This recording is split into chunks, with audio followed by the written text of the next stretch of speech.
You're listening to the Talking Headways podcast network. This is Talking Headways, a weekly podcast about sustainable transportation and urban design. I'm Jeff Wood. This week we're joined by Yale's Karen Seto and University of Connecticut's Ju to talk about their study, The Urban Pulse. We talk about using frequent time series satellite data to measure change in cities and the process of urbanization. Stay with us.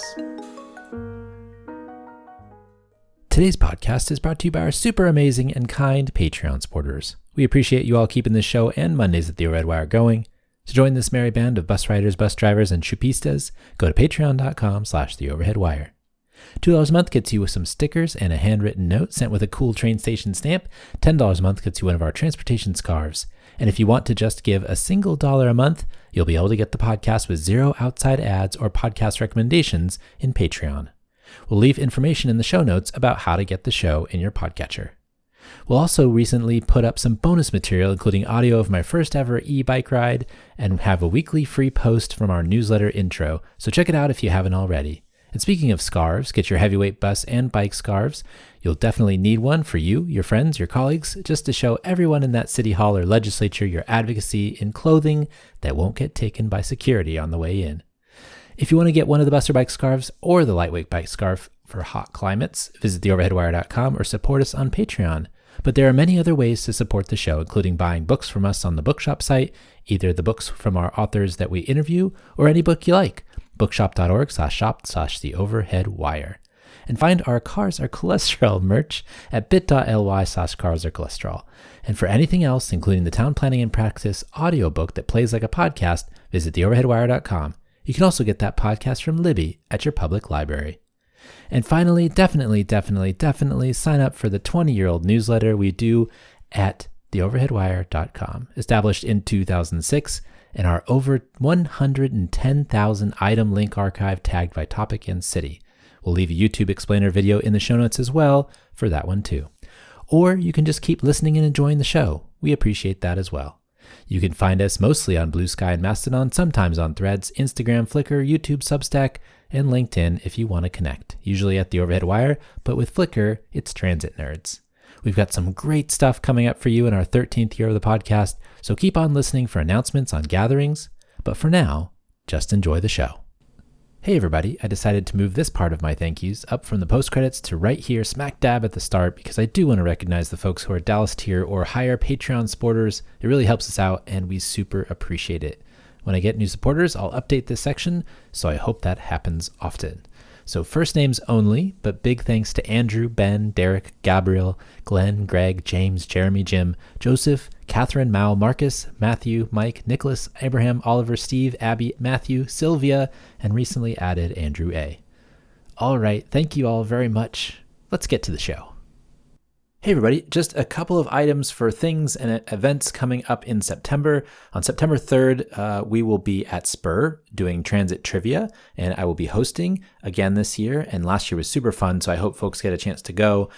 A couple of weeks later, I believe I will be at Movability Austin. I'll be giving a keynote speech there, so check that out if you are in Austin around that time. And then the week after that, I will be in Toronto for Impact, so check that out too if you're there. I'm looking forward to being in Toronto for the first time and seeing the city that continues to be talked about by so many.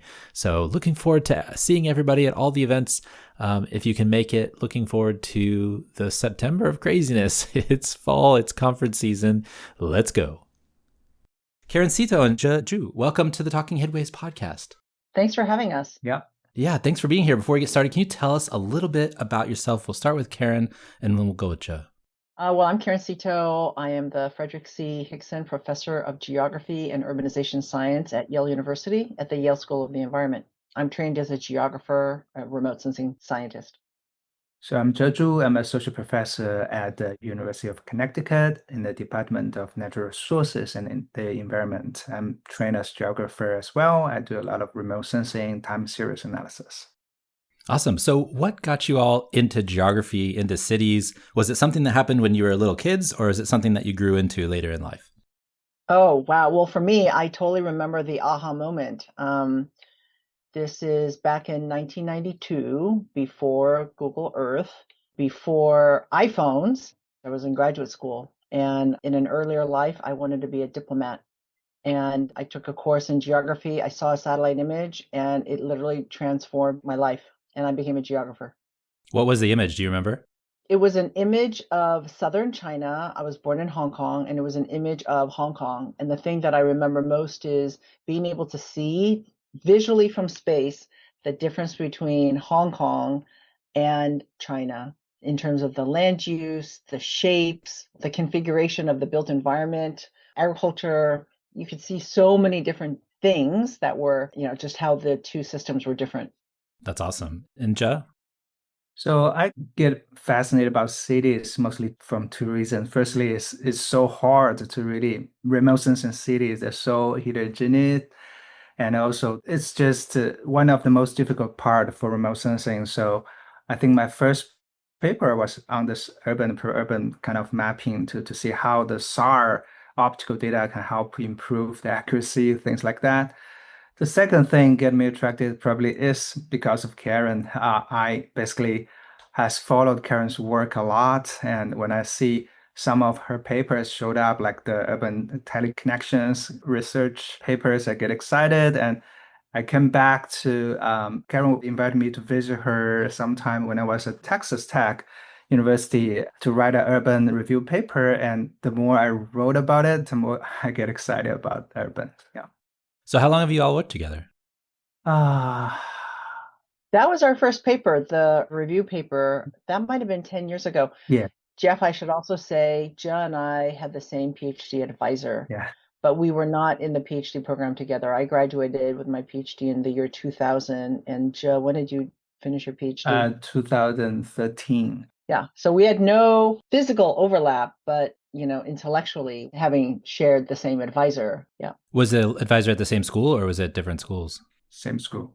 Same school. Texas Yeah. Tech. Curtis Whitcock Yeah. was our PhD advisor. He's recently retired from geography at Boston University. Cool. That's Yeah. awesome. Well, so I wanted to have you on the show to talk about your recent paper in the Proceedings of the National Academy of Sciences entitled The Urban Pulse, Diagnosing the Urban Process as Spiky, Cyclical, and Asynchronous. What made you all interested in understanding how cities change? So the core of my entire research program, my career, is really to understand urbanization at planetary scales. It started with my own PhD work. Actually, my PhD work was on southern China. How are cities in China changing in terms of expansion and also how they're changing the physical environment around where these cities are emerging? And so this is back in the 90s when if you had like 8 or 10 images, that was considered a time series. That was like, wow, we have a lot of images. If you had one image per year. But I was never really satisfied with the idea that you could capture what's happening in a city and the changes that are happening with just one image in a single year. So that's a little bit of background. As part of Jez's PhD, he developed an incredibly novel method to take the entire archive of Landsat satellite images, like every image that's ever existed, and to identify change. And Jez's PhD work was he developed that methodology to study changes in forests. When I read the paper, I thought, aha, it was like literally a light bulb moment. How can we adapt this to understand urban change at scale, like for lots of different places over very, very short time periods? So when I say short time periods, like daily or right. So that's how we started talking about working together. We had collaborated on this review paper, but that wasn't our own intellectual work in terms of like developing algorithms. So it was really through a process of discussion where we said, well, this is a big unknown. Like how are cities changing and how would we actually characterize change? So that's how it all got started. And that was probably like 4 years ago, Joe. I'm trying to remember. Yeah. I'm fascinated because I was an undergrad in geography and I took classes and I've done a lot of GIS work and looked at images.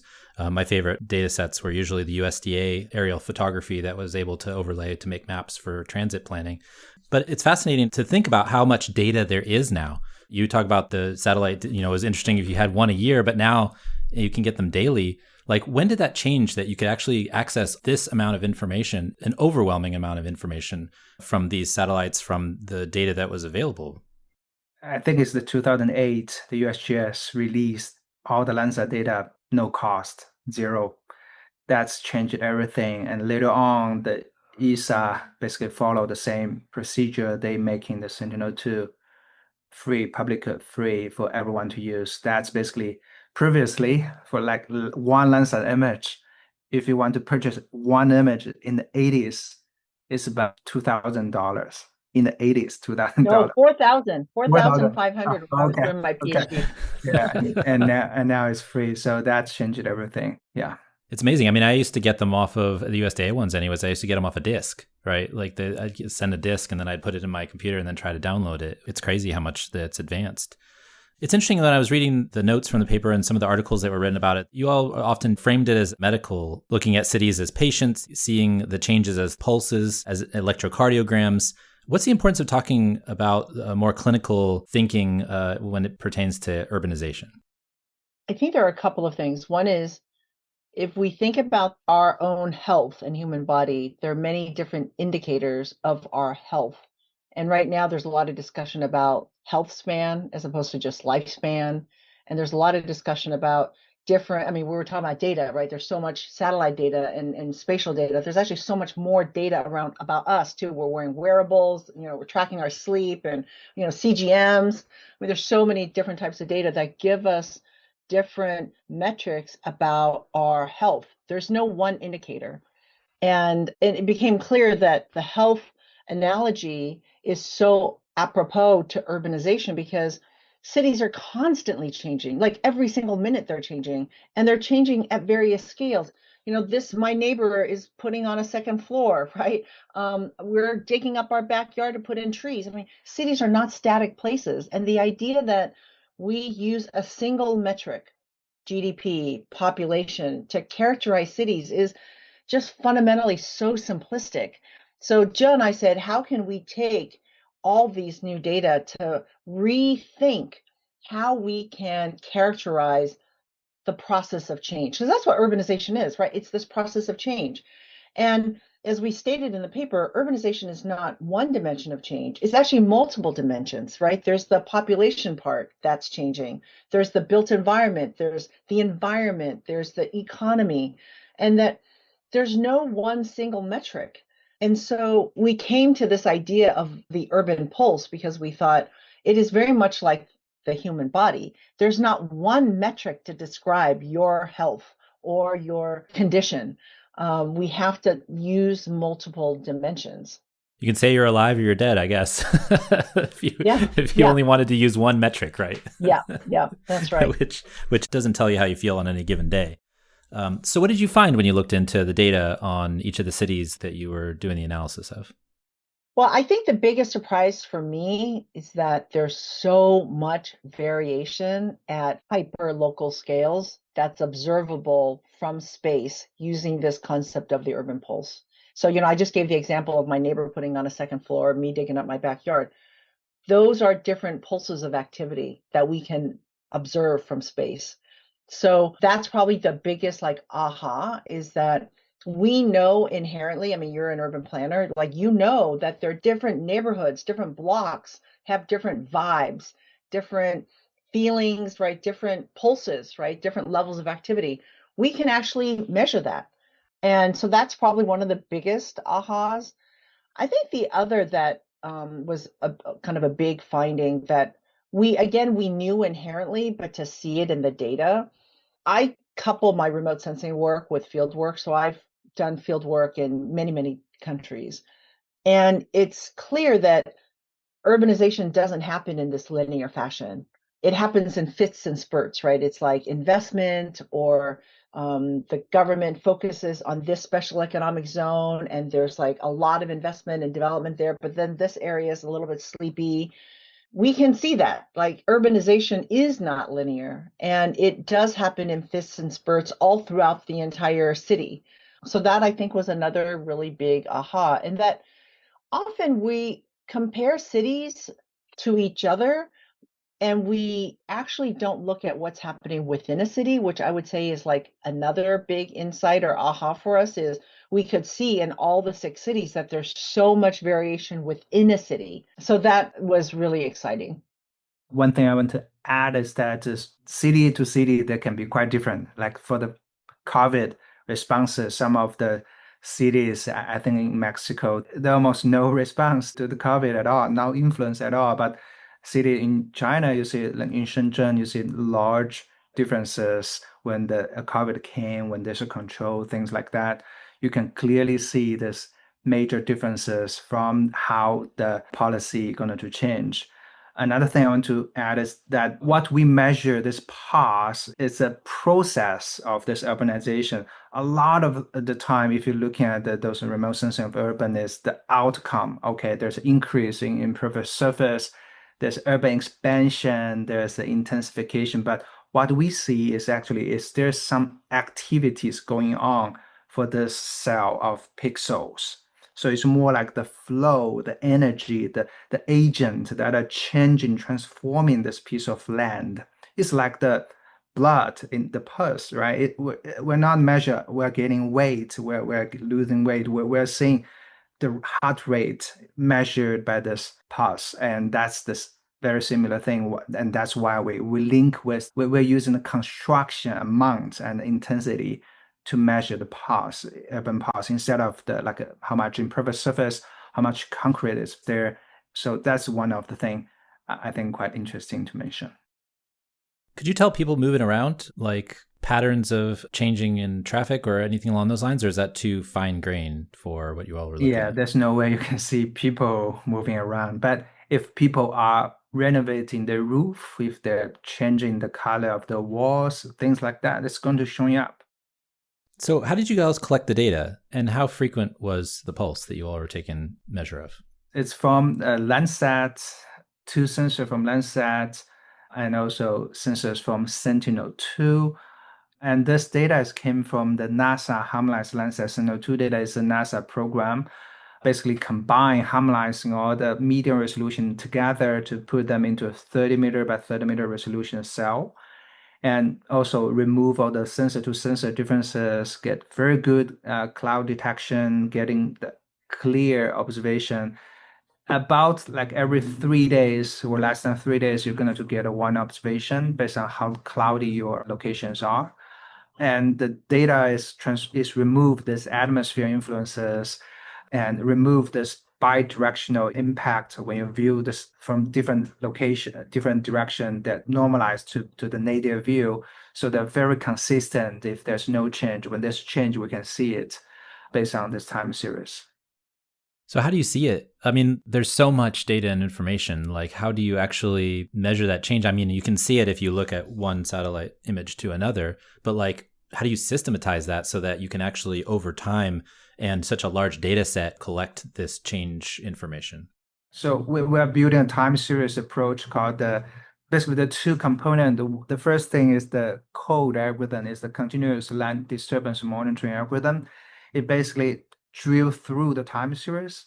You can model what if there's no change, what the surface looks like. So normally there's a tree phenology, vaccine phenology is going to have up and downs for different kind of spectral bands. The solar angle, the elevation of the sun can change it, the topography will change it, but we can model the no change reflectance. And then when this change happened multiple times, we can know, okay, that's basically a real change instead of noise. And then that's the first step we call the land surface change monitoring or disturbance monitoring. The second part is where the deep learning, machine learning came in. We need to classify the breaks, the changes we observe to making sure, okay, this is real construction instead of some kind of like deforestation or some kind of other kind of non-construction related change. The reason why we're using deep learning is because the human patterns are usually very unique. So we are combining not only the time series, but also the spatial pattern all together to classify, okay, this is really a construction change instead of some other kind of, for example, a fire or some other change happen on the land surface. Yeah, I just want to add, I mean, one thing that is so novel about this methodology that Jia developed is that it's quite a departure from the more conventional way to use satellite data, which is you classify, you take the raw data and then you classify it into classes, right? Roads, buildings, agriculture, and you do it to the next one, you do it to the next one. Jia's method that he's describing as this continuous analysis is it's taking the ostensibly raw data with minimal correction to see the signal. And then once there's a change in the signal, you can say, oh, what is that class given that there's this big jump?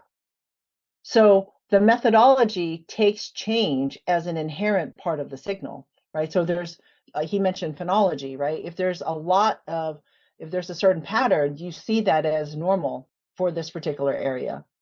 When you looked into some of the changes, was there anything that was like really interesting or like that jumped out at you? Like maybe like they're building a subway in Shenzhen or they're making these changes in Lagos. Like what are some of the things that popped out to you?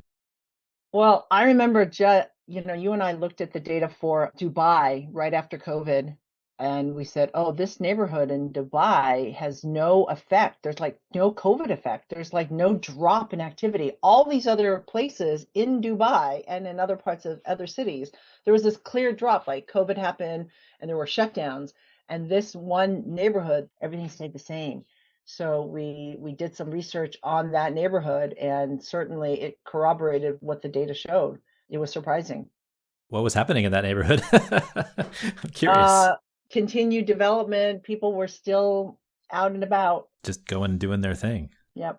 Yeah. And the spikiness of the urban development is also something, at least I'm quite surprised. We're always thinking of urbanization is something you do, like you steadily increase in the amount or decreasing, but it is not. They can dominate for a few years and then get a big spike, and then nothing happened for a few years. We see that in a lot of places. I feel like conventionally, like when you look at some satellite photos and there's people who have put these together, when you look at like 1 year time series, you see like, let's say like for Las Vegas, like they always show like how small Las Vegas was to start. And then it shows you how it sprawls out into the periphery. I'm curious what the pattern looks like in a time series that's only 3 days. Is it just like little places popping here and there? Or like, can you even look at it from that video perspective? Is it only available to look at it the way that you are doing it through the data? I like that graph that you had. It looks like you should actually sell that as a painting or like something to hang on people's walls. Yeah, I think it would be difficult. I mean, we actually spent a lot of time talking about how we could visualize this because it is so much data. Because each pixel, each cell has its own pulse. Mm-hmm. And so, the Las Vegas example you showed is primarily, I mean, what you're seeing is changes outward, right? You're looking at pixels that are being converted to infrastructure. That's what your eye's picking up. But here we're actually seeing changes within this particular pixel over a very long time period. And so the pulse analogy here works really well because you're getting a pulse of every pixel, but it would be difficult to visualize this for every single place for an entire city. You'd have to think about ways to either aggregate some of the data, which then in some ways goes against the idea of the pulse, right? Now you're going to aggregate the data across, multiple pixels. Yeah, so I think the visualization is a bit of a challenge. I think it's easier to do this for neighborhoods. Like if you were to say, how does this neighborhood in San Francisco vary from this neighborhood? You could get the pulses of those pixels that fall within the different neighborhoods. That's essentially what we did for those 6 cities. It's like looking at an EKG, right? It's like looking at an EKG. What do the satellites tell you that the other data, like building permits or other types of mapping, can't tell you? Well, for one, it's continuous, spatially continuous. So your building permits, you're only getting building permits for a particular place. And you could argue that, well, if there's no building permit, everything else is the same. But there are probably places that are changing without a building permit.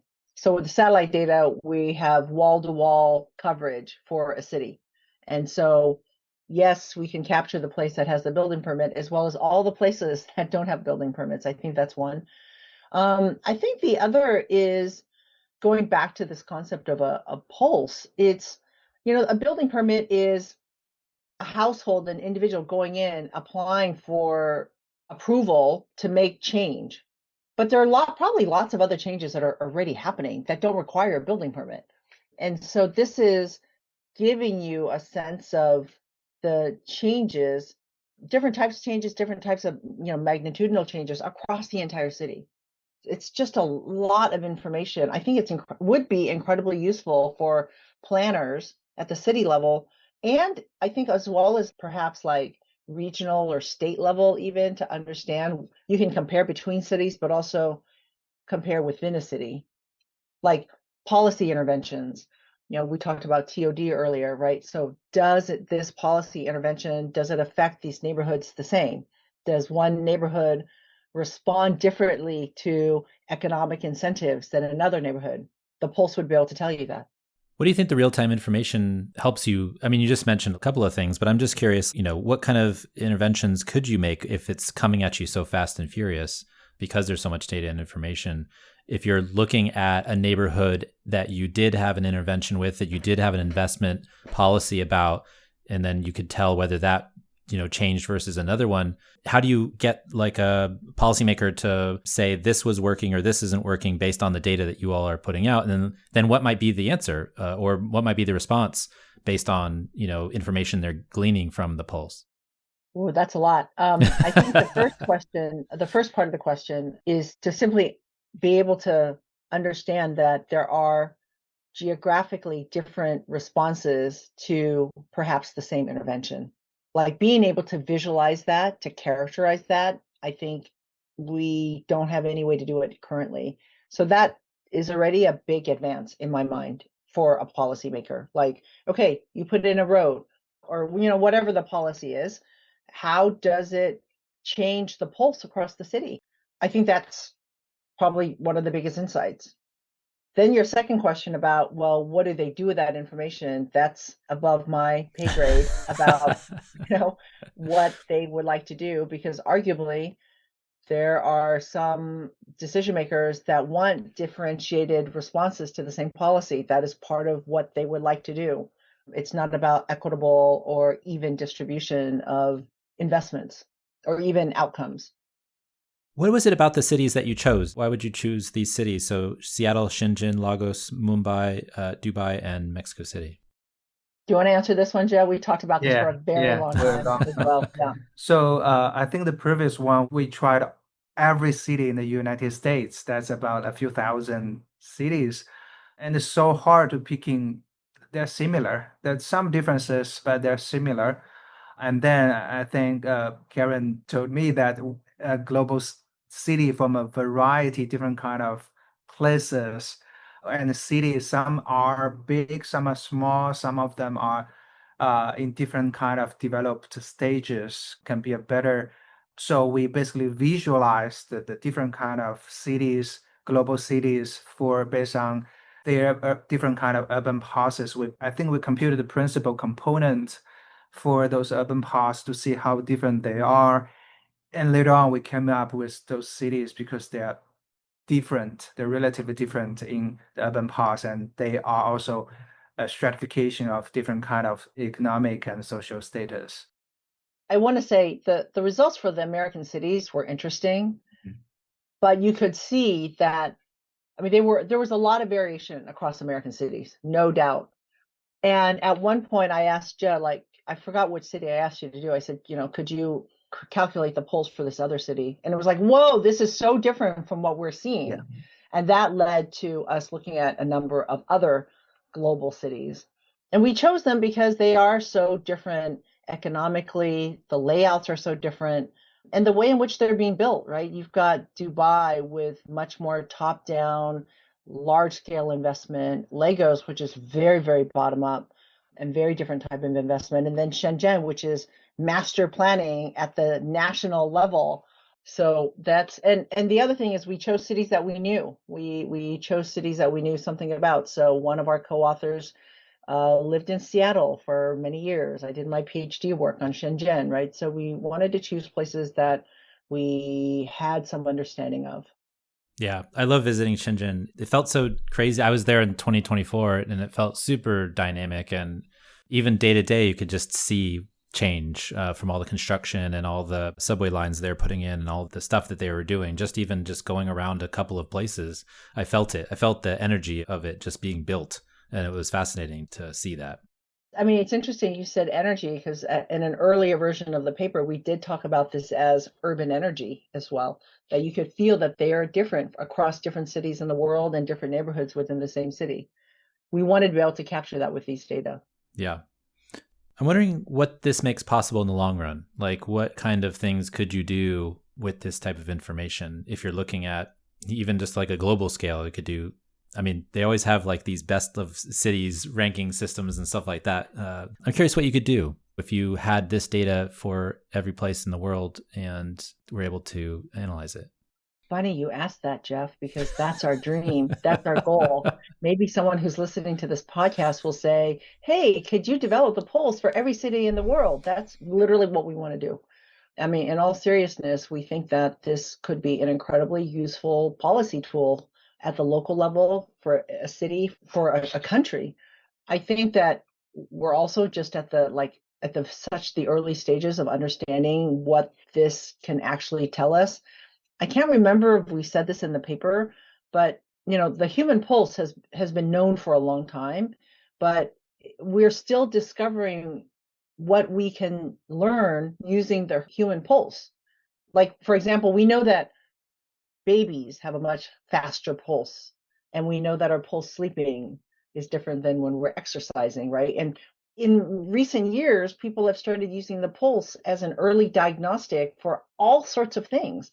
And so the next step would be, we can, more like when we get funding to develop the pulse for lots of places, we can really start understanding how it can be used as a diagnostic.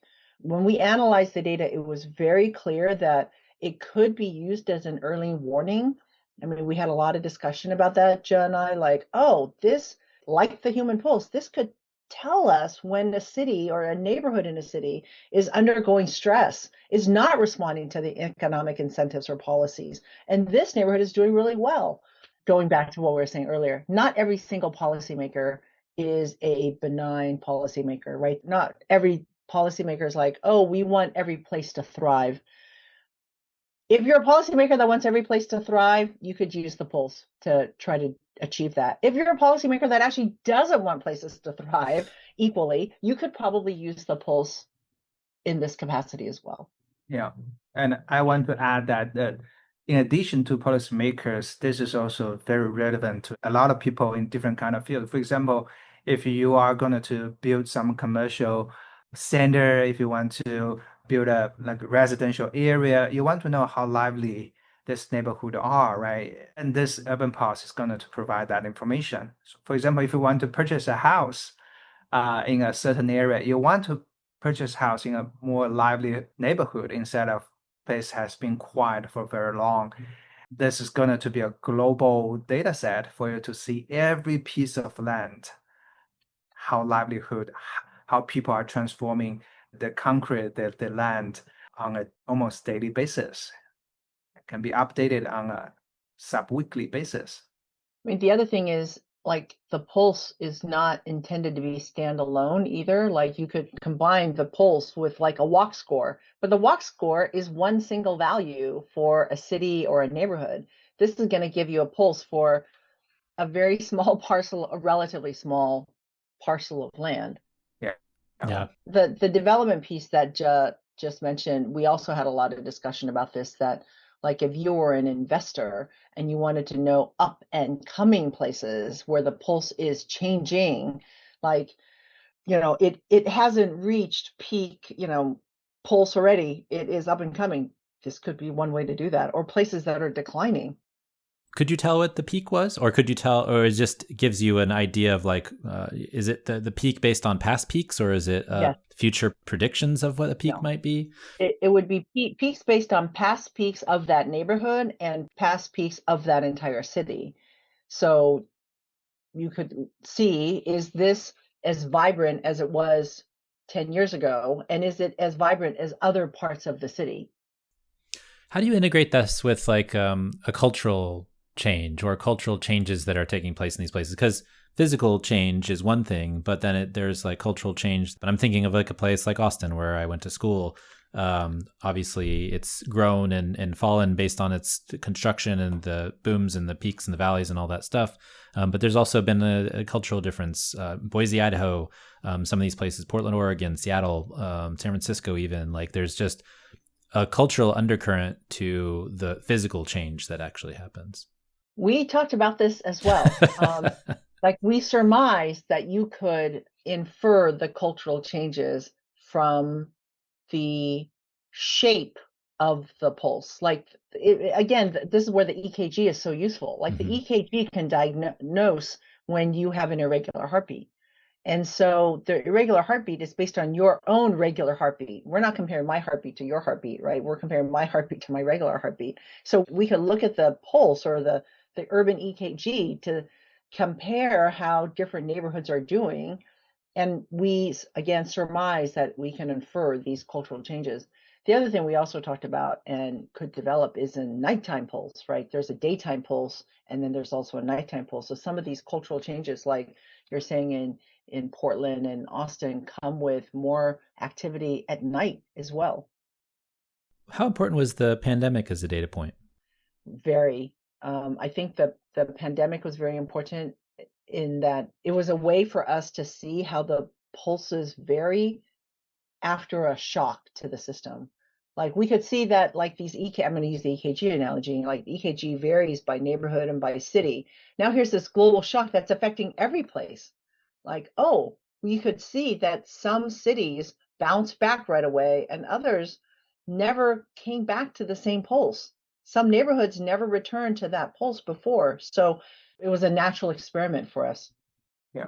It's like you have a disease and you can see how different human responds to it. Yeah. So what's next for you all? Well, we'd like to make the pulse for every city in the world. Is that going to be easy or hard?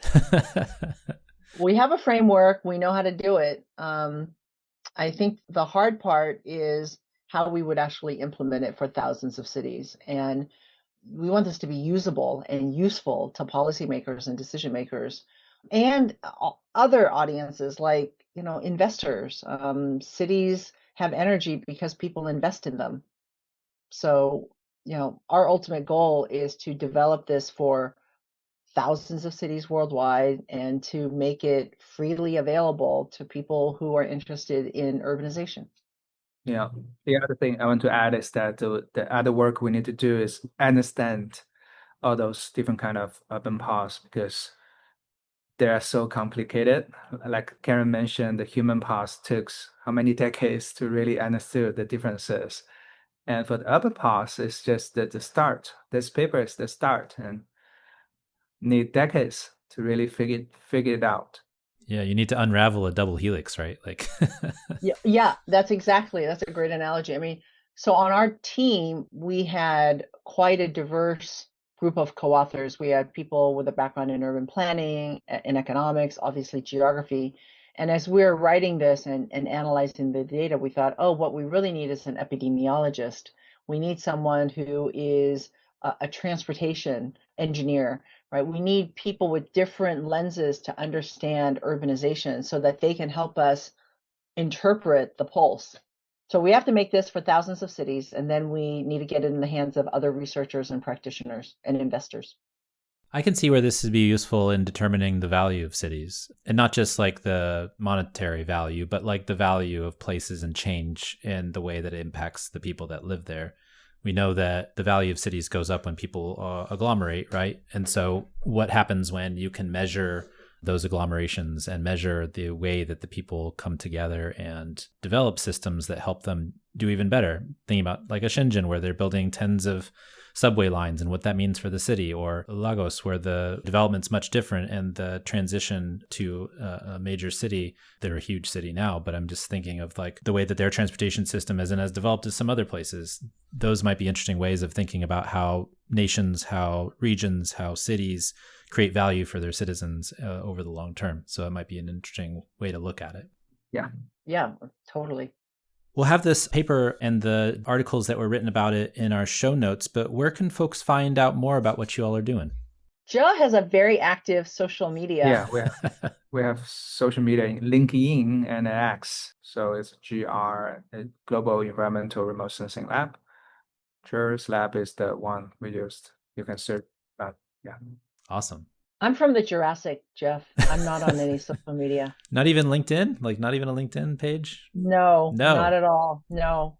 Okay. I can barely keep up with the email. I would love to just be able to keep up with email. That would be amazing. I feel like I'd get a lot more done. Well, Karen and Ja, thanks so much for joining us. We really appreciate your time. Thank you so much for having us. And thanks for joining us. The Talking Headways podcast is a project of The Overhead Wire, published first at StreetsPog USA. Thanks to our wonderful Patreon supporters for sponsoring this week's show and Mondays at The Overhead Wire. Find us at patreon.com/TheOverheadWire. You can sign up for our 20-year-old newsletter as well and find everything else, including multiple ways to support the show, at TheOverheadWire.com.